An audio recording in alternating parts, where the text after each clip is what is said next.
निधि स्वच्छ की स्वस्ति क्लासेस में आप सभी का स्वस्ति अभिवादन है। दोस्तों, राहत इंदौरी साहब का एक मशहूर शेर है। वो कहते हैं कि सरहदों पर बहुत तनाव है क्या, जरा पता तो करो देश में चुनाव है क्या। और इस समय देश में दोनों चीजें हो रही हैं। जी हां, देश में चुनाव भी होने वाला है और सरहदों पर तनाव भी बढ़ रहा है। लोग पाकिस्तान और चीन की सीमा की तरफ ताकते रह गए और इधर श्रीलंका की सीमा पर एक छोटा सा द्वीप, कच्चा तीवु द्वीप, कच्चा बादाम की तरह पूरे भारत में वायरल हो गया। तब जब प्रधानमंत्री नरेंद्र मोदी जी ने अपने ट्विटर हैंडल से ये बात पोस्ट की कि कांग्रेस ने 75 सालों से देश के साथ धोखा किया है, गद्दारी की है और अपना एक द्वीप जो कभी हमारा हिस्सा हुआ करता था, वो 1974 में जब इंदिरा गांधी जी देश की प्रधानमंत्री होती थी तब श्रीलंका को दान में दे दिया। वो यही नहीं रुके, उन्होंने इसके साथ एक आरटीआई जो फाइल की थी, किन्होंने, अन्नामलाई साहब ने। ये कौन है? ये तमिलनाडु के भाजपा अध्यक्ष हैं। उसका हवाला भी दिया और आरटीआई कहती है कि हाँ, इंदिरा गांधी जी ने अपने प्रधानमंत्री पद पर रहते हुए ये वाला जो द्वीप है ये श्रीलंका को दे दिया। और मोदी जी ने मेरठ वाली रैली, जो जहां से अपने चुनाव प्रचार अभियान की वो शुरुआत करते हैं, उसमें यह भी कहा कि तमिलनाडु के मुख्यमंत्री अब उनसे ये कह रहे हैं कि भाई आप कच्चा तीवु द्वीप श्रीलंका से वापस लाओ। ये करुणानिधि साहब हैं जो तब मुख्यमंत्री हुआ करते थे जब इंदिरा गांधी जी ने श्रीलंका को कच्चा तीवु द्वीप दिया था। पहली बात, कच्चा तीवु द्वीप है कहां? दूसरी बात, उसका इतिहास क्या है? तीसरी बात, क्या किसी भी प्रधानमंत्री के पास इतनी ताकत है कि वो देश का कोई भी टुकड़ा उठाए और किसी दूसरे देश को दे दे? एक ऐसे देश में जहां पर आप घातक और बॉर्डर जैसी फिल्म देखकर बड़े हुए हैं, जहां धरती को मां से बढ़कर बताया जाता है, इस तरह के बयान राजनीतिक भूचाल पैदा कर सकते हैं। और वही राजनीतिक भूचाल चल रहा है। कांग्रेस ने पलटवार किया है और मोदी जी को आईना दिखाते हुए कहा है कि आप हमारी बात कर रहे हो। जब आप 2015 में प्रधानमंत्री थे तब आपने भी अपना 17,000 एकड़ का जो लैंड का टुकड़ा है वो बांग्लादेश को दिया और उनसे बदले में केवल 7,000 एकड़ जमीन ही आप ले पाए, यानी कि आपने देश की 10,000 एकड़ की जमीन जो है वो कम कर दी है। आरोप प्रत्यारोपों के बीच क्या संविधान की स्थिति है, क्या है ये सारा विवाद, चलिए जानने की कोशिश करते हैं। सबसे पहले लोकेशन समझेंगे कि बात कहां है। देखिए, यह है हमारा प्यारा देश भारत। इधर आप देखेंगे तो ये हमारा बंगाल की खाड़ी है, ये वाला जो एरिया है, और ये हमारा इधर अरब सागर है, ये हिंद महासागर है। तो जो कच्चा तीवु द्वीप है वो यहां पड़ता है आपका तमिलनाडु और श्रीलंका के बीच, ये वाला एरिया जो मैं आपको दिखा रहा हूं। इसको पाक स्ट्रेट के नाम से जाना जाता है। पाक जल डमरू मध्य। पाकिस्तान वाले पाक का इससे कोई लेना देना नहीं है। गवर्नर हुआ करते थे मद्रास के, रॉबर्ट पाक साहब, उन्हीं के नाम पर इसका नाम पड़ा है। जल डमरू मध्य का मतलब होता है जल के बीच में डमरू, यानी कि डमरू जैसी आप जो देखेंगे तो वो चित्र जो है बन जाता है, इसलिए इसको जल डमरू मध्य कहा जाता है। इन्हीं के बीच में कहीं हमारा जो है कच्चा तीवु द्वीप पड़ता है। कहां? मैं आपको एग्जैक्ट लोकेशन थोड़ी सी और उसकी दिखा देता हूं। ये देखिए, इस तरह रामेश्वरम, अभी जो अयोध्या की जो पूजा अर्चना शुरू हुई थी वो रहीं से, रामेश्वरम से ही शुरू की थी प्रधानमंत्री मोदी जी ने। यहां से अगर आप 24-25 किलोमीटर की दूरी पर जाएंगे तब आपको ये द्वीप मिलता है जिसे आप कच्चा तीवु द्वीप के नाम से जानते हैं। श्रीलंका से इसकी दूरी जाफना वाले एरिया से 19 किलोमीटर की है। श्रीलंका कहता रहा है कि ये हमारा है, भारत इस पर अपना दावा करता आया है, और अब चूंकि बात आगे बढ़ गई है तो चलो जान लेते हैं ये किसका वास्तव में द्वीप रहा है। वैसे मैं बता दूं, कच्चा तीवु का मतलब होता है बैरन आइलैंड, निर्जन द्वीप, यानी कि इस पर कोई रहता नहीं है। तो फिर इसका यूज क्या है? देखो, जो श्रीलंका वाले मछुआरे हैं वो इधर की तरफ और भारत वाले मछुआरे इधर की तरफ जब भी मछली पकड़ने आते रहे हैं तो इस द्वीप का इस्तेमाल अपना जाल सुखाने के लिए, आराम करने के लिए, इस तरह के पर्पज के लिए होता रहा है। एक और पर्पज है इसका जिसकी वजह से श्रीलंका दावा करता है। 1905 में एक चर्च बनाया गया था इस द्वीप पर, जो बनाया एक भारतीय व्यापारी नहीं था। कैसे, वो आगे थोड़ा और बता दूंगा। उस पर आज भी भारत के लोग भी आते हैं और श्रीलंका के लोग भी आते हैं बिना किसी वीजा के। तो ये तो आपको मैंने लोकेशन और इसकी थोड़ी सी अहमियत बता दी। अब देखते हैं कि विवाद दरअसल शुरू कहां से हुआ। इसके लिए हमें थोड़ा सा इतिहास के पन्नों को पलटना पड़ेगा। जब इंदिरा गांधी जी प्रधानमंत्री हुआ करती थी उसी समय श्रीलंका में विश्व के किसी भी देश की सबसे पहली महिला प्रधानमंत्री भंडार नायके जी हुआ करती थी। दोनों में काफी समानता है, दोनों बड़े दबंग किस्म की नेता रही हैं। इन्होंने भी अपने देश में इमरजेंसी लगाई है, इन्होंने भी अपने देश में इमरजेंसी लगाई है। दोनों के जो पुत्र थे वो भी राजनीति में काफी चर्चाओं में रहे, कुछ भ्रष्टाचार के आरोपों को लेकर और कुछ अपने निर्णयों को लेकर। ये जवाहरलाल नेहरू जी हैं, इन्होंने एक ऐसा बयान दिया था कच्चा तीवू द्वीप को लेकर जो आज भी विदेश मंत्री जयशंकर जी कहते हैं कि नेहरू जी तो इससे पल्ला छुड़ाना चाहते थे। वो बयान क्या था ये भी मैं आपको बताऊंगा, पहले थोड़ा सा इतिहास जानेंगे तो आपको चीजों को समझने में आसानी होगी। इतिहास शुरू होता है कच्चा तीवू द्वीप का 1605 से, जब एक रियासत बनती है। रियासत का नाम है रामनाथपुरम, उसको रामनाथ के नाम से भी आप जानते हैं। मदुरई में यह रियासत बनाई जाती है नायक राजवंश के द्वारा। चलिए ठीक है, इसमें 69 जो थे आपके तटीय गांव थे शामिल और 11 द्वीप थे, उनमें से एक कच्चा तीवू द्वीप भी शामिल था। ये कहेंगे जी आप, भारत वाले तो ये कहते हैं कि पाकिस्तान भी हमारा था, अफगानिस्तान भी हमारा था, बांग्लादेश भी हमारा था। अब सच को तो देखिए सच की तरह ही अभिव्यक्त किया जा सकता है, बात तो सही है। इसके कुछ प्रूफ हैं, जी हाँ। 1622 से लेकर 1635 के बीच तांबे की पट्टिकाएं मिलती हैं जिन पे खूब आराम से उकेरा हुआ है कि ये जो सेतुपति राजवंश और नायक राजवंश की राजस्व आय का एक बहुत बड़ा स्रोत हुआ करता था, वो वाला एरिया जिसमें कच्चा तीवू द्वीप भी शामिल है।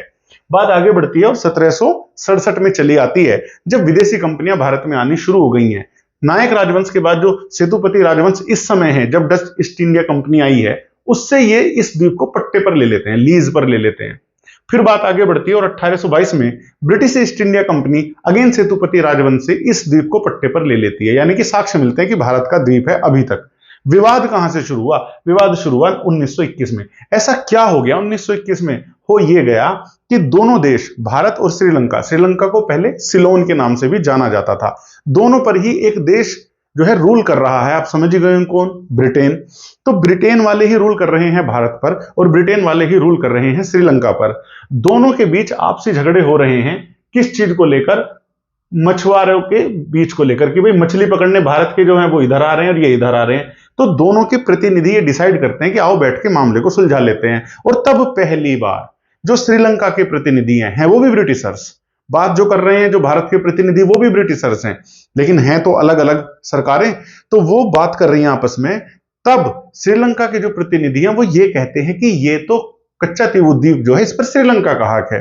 क्या प्रमाण है? तो वो कहते हैं वो जो चर्च बना हुआ है, जो मैंने अभी पीछे बताया था 1905 में जो बनाया था, वो बनाया था रामनाथपुरम के जो एक व्यापारी थे, उन्होंने कि भाई आराम वगैरह कर लिया करेंगे इसमें, और थोड़ा सा सेंट एंटोनी को जो है वो डेडिकेटेड था वो चर्च, इसी को लेकर आधार बनाया और ये कहा ये जाफना के जो बिशप हैं उनके अंडर में आता है, इसलिए इस पर हमारा अधिकार है। खैर बात आई गई हो जाती है, कोई निश्चित फैसला नहीं निकला। ये तय कर लिया जाता है कि ठीक है इससे 3 किलोमीटर दूर एक सीमा बना लेते हैं अभी के लिए, बाद की बात बाद में देखेंगे। किसी ने लेकिन साइन नहीं किए थे और यह भी लिख दिया गया था कि ये जो मछली पकड़ने वाली सीमा है इसको अंतरराष्ट्रीय सीमा नहीं माना जाएगा। फिर वही हुआ जो अंग्रेज करते आए हैं, बीच में छोड़ जाते हैं, जो उनसे नहीं सुलझता उसको छोड़ के वो तो निकल लिए। आप इजराइल फिलिस्तीन का मामला देख लो, आप भारत पाकिस्तान का देख लो, ये सारी की सारी जितनी भी संसार को सीमाओं के विवाद मिलेंगे, आप ज्यादातर ढक्कन उठाओगे तो आप उसमें से ब्रिटेन वालों को खदकता हुआ पाओगे। यही देके जाते थे हमें, यही कष्ट इन्होंने दे दिया। तो जब भारत और श्रीलंका दोनों आजाद होते हैं 47 के बाद, तो ये डिसाइड करते हैं कि अब अपनी सीमाओं को, जल सीमाओं को सुलझा लेते हैं। तो 1956 में यह मुद्दा फिर आता है, लोकसभा में बहस होती है। नेहरू जी कहते हैं भाई साहब मेरे पास इससे ज्यादा बेहतर काम है करने को, ये मेरे लिए राष्ट्रीय प्रतिष्ठा का विषय नहीं है कि इस छोटे से द्वीप के लिए जहां कोई रहता ही नहीं है मैं अपना सिर खपाई करूं या मैं श्रीलंका से लड़ाई मोल लूं। ये वाली बात जवाहरलाल नेहरू जी कह देते हैं। अब आप इसको दोनों तरीके से ले सकते हैं। आप ये भी कह सकते हैं कि भाई जमीन जो है हमारी मां होती है, हम उसका इंच भर भी टुकड़ा किसी को क्यों दे दें। और आप ये भी देख सकते हैं कि हो सकता है प्रधानमंत्री की उस समय मंशा ये रही हो कि अगर शांतिपूर्ण तरीके से विवाद जो है सुलझ जाता है तो कोई दिक्कत ही नहीं है। दिक्कत कब बढ़ती है? 1968 में। और कैसे बढ़ती है? जब भारत अपना 300 स्क्वायर किलोमीटर का एरिया पाकिस्तान को दे देता है। क्यों दे देता है भाई? देखो 1965 में एक लड़ाई हुई भारत और पाकिस्तान के बीच, अगेन बॉर्डर का डिस्प्यूट था। बॉर्डर का डिस्प्यूट हुआ ही क्यों है? श्रीलंका के साथ भी है, बांग्लादेश के साथ भी है, पाकिस्तान के साथ भी है। वो इसलिए है क्योंकि अंग्रेज वो रायता खिंडाकर चले गए जो आज तक भारत समेटता रहा है। कैसे? एक विशेषज्ञ को बुलाया जिनका नाम था रेडक्लिफ। उनके पास सब कुछ था, विशेषज्ञता नहीं थी क्योंकि वो कभी भारत आए ही नहीं थे, और उन्हें काम दे दिया देश को बांटने का, सीमा रेखा बनाने का। तो वो जो पता ही नहीं था, उन्होंने कहा भाई करना क्या है, मुझे ये बताओ। बोले जी आपको जो है ना भारत पाकिस्तान की बॉर्डर खींचना। उन्होंने कहा ये रहा भारत, और ये लो खिंच गया, बट गया। ऐसे नहीं बटते हैं देश। एक बाकायदा सांस्कृतिक जो रहन सहन है, रीति रिवाज है, भौगोलिकता है, भाषा है, सब देखा जाता है। रेड क्लिफ का एक खामियाजा भुगतना पड़ रहा है भारत को आज तक भी। एक और भी कष्ट था, जो भारत की और जो पाकिस्तान या उसके पड़ोसी देशों की लाइन है वो ना स्ट्रेट नहीं है। ऐसे कहीं नदी है, कहीं पर्वत है, कहीं पहाड़ है, कहीं झरने हैं, तो आसानी से बांटा भी नहीं जा सकता था। इसलिए 1965 की लड़ाई के बाद पाकिस्तान भी ये कहता था कि गुजरात के रण ऑफ कच्छ में, इधर इस वाले एरिया में, कि 3500 वर्ग किलोमीटर हमारी जमीन है। लड़ाई हुई और लड़ाई के 3 साल बाद मध्यस्थता हुई कि किसने, ब्रिटेन ने, और भारत ने कहा कि ठीक है 300 वर्ग किलोमीटर का एरिया हम पाकिस्तान को दे देते हैं शांतिपूर्ण हल खोजने के लिए। एक बात, अब जब यह खबर श्रीलंका तक पहुंचती है तो श्रीलंका की मीडिया में खबर छपती है कि श्रीलंका ने जो कच्चा तीवु द्वीप है उस पर कब्जा कर लिया। अब मामला फिर देखो, दोनों सरकारें आमने सामने आ गई, राजनीति भी सामने आती है। तब 1974 में एक समझौता होता है, किस किस के बीच, इंदिरा गांधी जी के बीच और भंडार नायका जी के बीच। ये दोनों डिसाइड करते हैं कि कच्चा तीवु द्वीप जो है वो रहेगा तो श्रीलंका के अधिकार क्षेत्र में ही रहेगा, लेकिन भारतीय मछुआरे भी जो है उस पर आ सकते हैं, मछली पकड़ सकते हैं बिना किसी वीजा के। ये तय हुआ था। 2 साल बाद यही समझौता यू टर्न ले लेता है जब मछुआरों के अधिकार छीन लिए जाते हैं, यानी कि भारतीय मछुआरे अब वहां मछली नहीं पकड़ पाएंगे।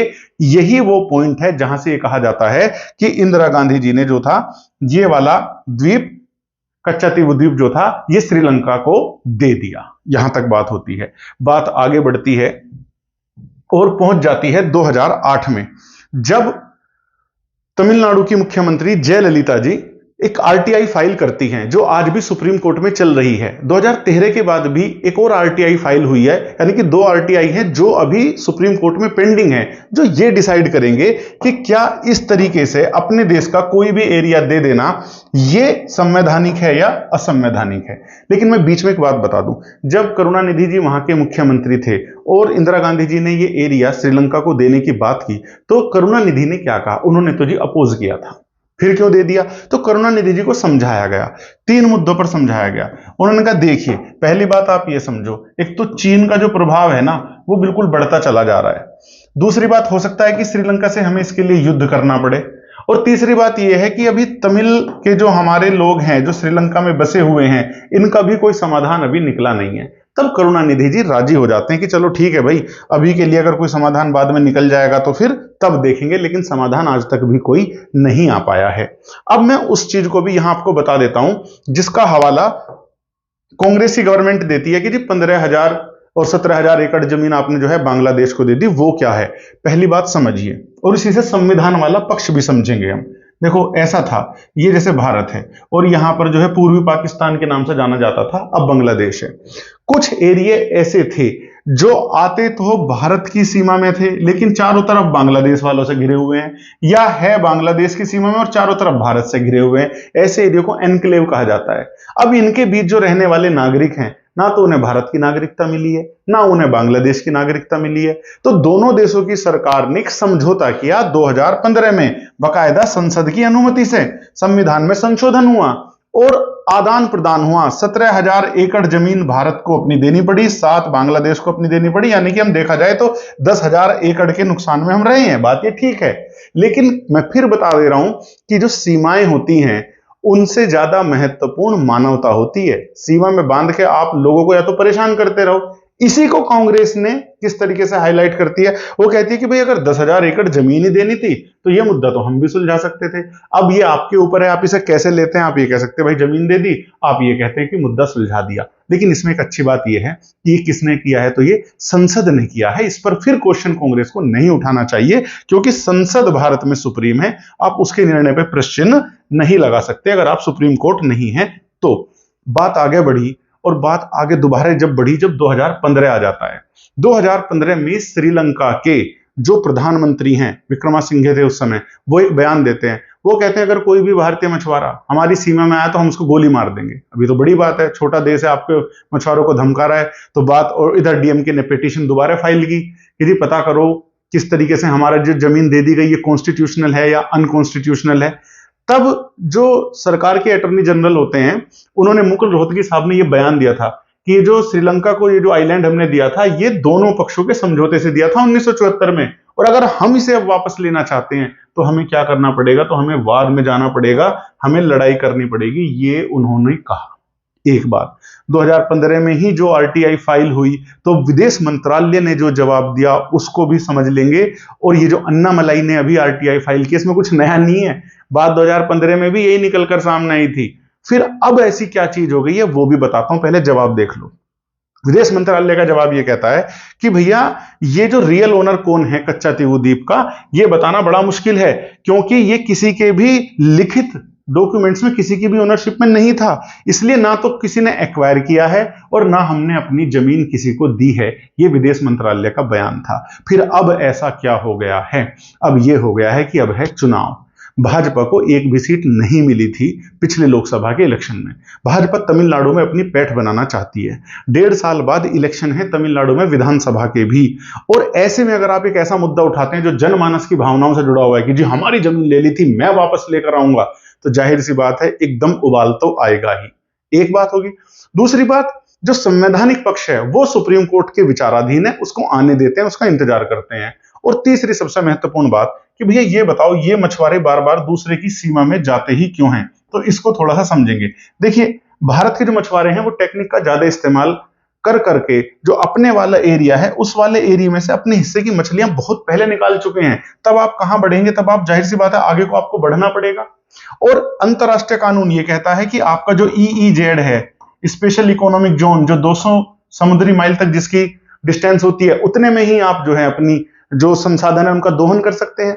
तब ये दिक्कत आ जाती है कि हमारे यहां वाले जो मछुआरे हैं वो सीमा को पार कर देते हैं और श्रीलंका पहुंच जाते हैं। मैं आपको बताऊं तो इसी साल 178 मछुआरों को जो है श्रीलंका की सेना ने बंदी बनाया है, उनके 28 नाव पकड़ लिए हैं। अब अगर ये मुद्दा सुलझाना ही है तो मछुआरों के दृष्टिकोण से सुलझाना चाहिए, क्योंकि सबसे बड़ी दिक्कत तो उनकी आजीविका पे बनाती है। भाई आप लोग उनको पकड़ लेते हैं, पूरा घर बर्बाद हो जाता है। मैं तो कह रहा हूं इसका समस्या का समाधान होना चाहिए। तो क्या हो सकता है, हो ये सकता है कि श्रीलंका हमारा मित्र देश है, और अगर आप श्रीलंका के देखेंगे मंत्रियों के जो बयान आ रहे हैं बड़े संतुलित और सधे हुए आ रहे हैं। वो कह रहे हैं कोई बात नहीं, हम समझ सकते हैं कि अभी जो है चुनाव है, इसलिए मोदी जी और विदेश मंत्री ऐसी बात कर रहे हैं। एक पक्ष है जो मीडिया का जो आलोचना कर रहा है श्रीलंका में भी कि ये क्या बयान दे रहे हैं, लेकिन आप आइए टेबल पर बैठिए और इसका शांतिपूर्ण समझौता जो है इसका कोई निकाल लीजिए। आपकी टाइमिंग पे जरूर लोग सवाल खड़ा करेंगे कि अचानक से कैसे आपको कच्चातीवू द्वीप याद आ जाता है, जबकि आप प्रधानमंत्री तो 2013-14 से भी हैं। हाँ, अगर आप वाकई इस बारे में कंसर्न रखते हैं और आप अपनी कूटनीति या अपने व्यक्तित्व का इस्तेमाल करके संसद की सहायता के साथ अगर आप कोई समाधान हल इसका निकाल लेते हैं, तो ये न केवल मछुआरों के लिए बल्कि तमिलनाडु और भारत के लिए भी बहुत ही बढ़िया सुनहरा मौका होगा। आशा करता हूं आपको कच्चातीवू द्वीप का जो ये मामला है समझ में आ गया होगा। हमारे चैनल से जुड़े रहिए, सपोर्ट कीजिए। धन्यवाद।